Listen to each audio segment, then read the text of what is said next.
Forças impessoais sobre as quais não temos praticamente controle algum parecem estar nos empurrando na direção do pesadelo do admirável mundo novo, e essa pressão impessoal está sendo conscientemente acelerada por representantes das organizações empresariais e políticas que desenvolveram diversas técnicas novas para manipular, de acordo com o interesse de alguma minoria, os pensamentos e emoções das massas.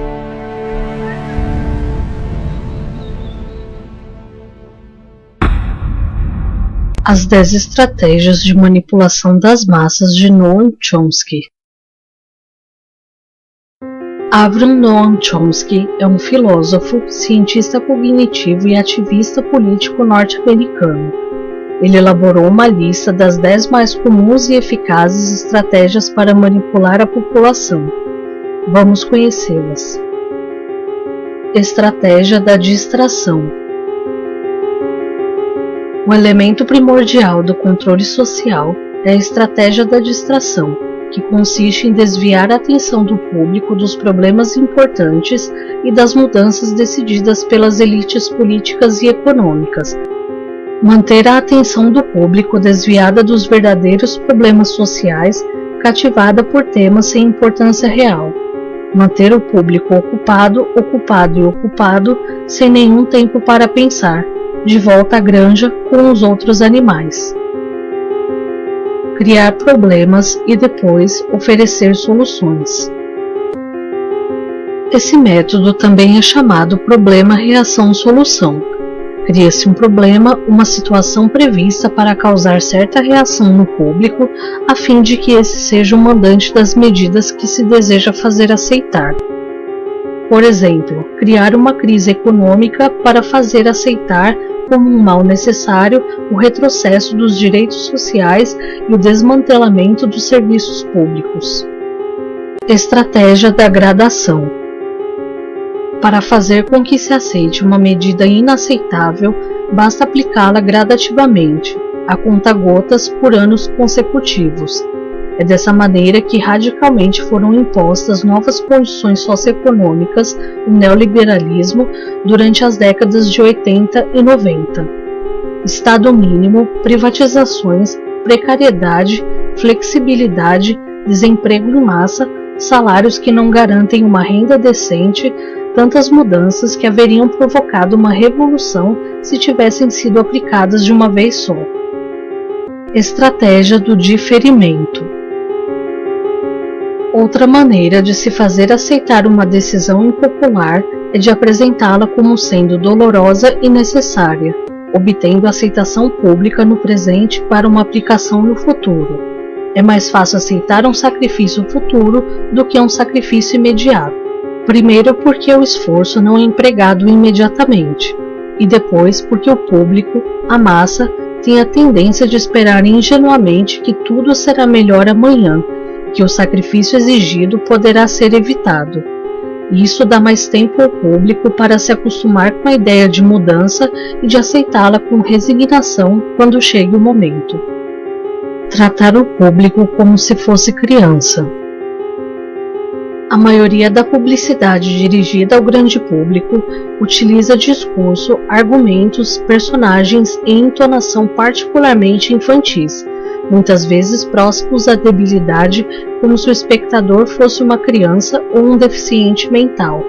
Quanto mais se tenta enganar o espectador, mais existe a tendência de adotar um tom infantil.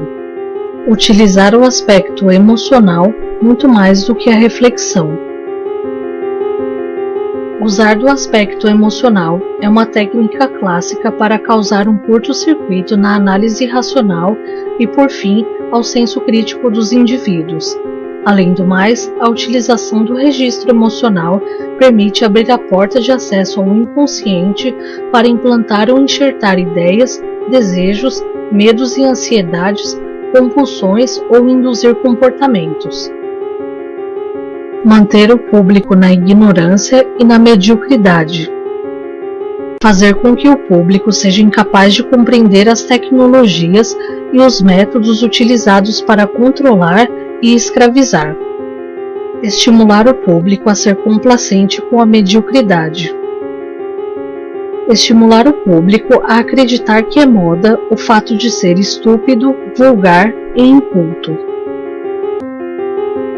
Fortalecer a culpa. Fazer um indivíduo acreditar que é somente ele o culpado pela sua própria desgraça, por causa da insuficiência de sua inteligência, de suas capacidades ou de seus esforços. Assim, ao invés de rebelar-se contra o sistema econômico, o indivíduo se desvalida e se culpa, o que gera um estado depressivo do qual um de seus efeitos é a inibição da sua ação. E sem ação, não há revolução. Conhecer melhor os indivíduos do que eles se conhecem. No transcorrer dos últimos 50 anos, os avanços acelerados da ciência têm gerado uma crescente brecha entre os conhecimentos do público e aqueles possuídos e utilizados pelas elites dominantes.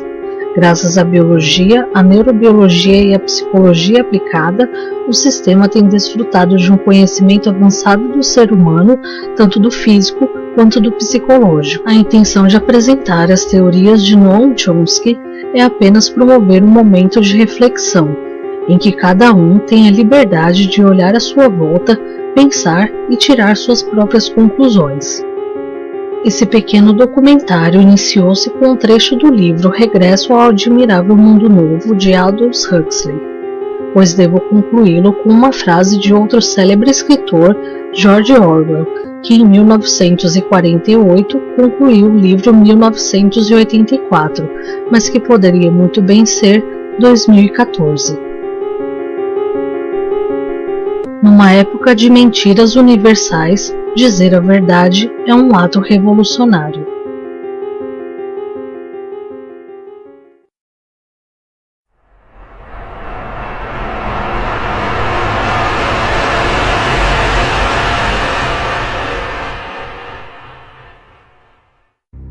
Aldous Huxley, author of Brave New World and brother of Julian Huxley, gave a speech at Berkeley in 1962, shortly before his death. He admitted that his best-selling book, Brave New World, written in 1932, was based not on fiction, but on what the elite were actually planning to implement. And here I would like briefly to compare the parable of Brave New World with another parable which was put forth more recently in George Orwell's book 1984. I'm inclined to think that the scientific dictatorships of the future, and I think there are going to be scientific dictatorships in many parts of the world, will be probably a good deal nearer to the Brave New World pattern than to the 1984 pattern. They will be a good deal nearer, not because of any humanitarian qualms in the scientific dictators, but simply because the Brave New World pattern is probably a good deal more efficient than the other. That if you can get people to consent to the state of affairs in which they are living, the state of servitude, the state of being, well, it seems to me that the nature of the ultimate revolution with which we are now faced is precisely this, that we are in process of developing a whole series of techniques which will enable the controlling oligarchy, who have always existed and presumably always will exist, to get people actually to love their servitude. People can be made to enjoy a state of affairs which, by any decent standard, they ought not to enjoy.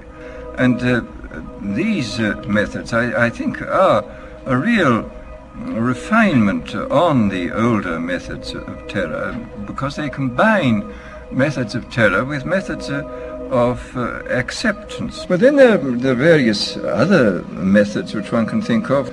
There is, for example, the pharmacological method. This was one of the things I talked about in Brave New World. And the result would be that, I mean, you can imagine a euphoric which would make people thoroughly happy even in the most abominable circumstances. I mean, these things are possible.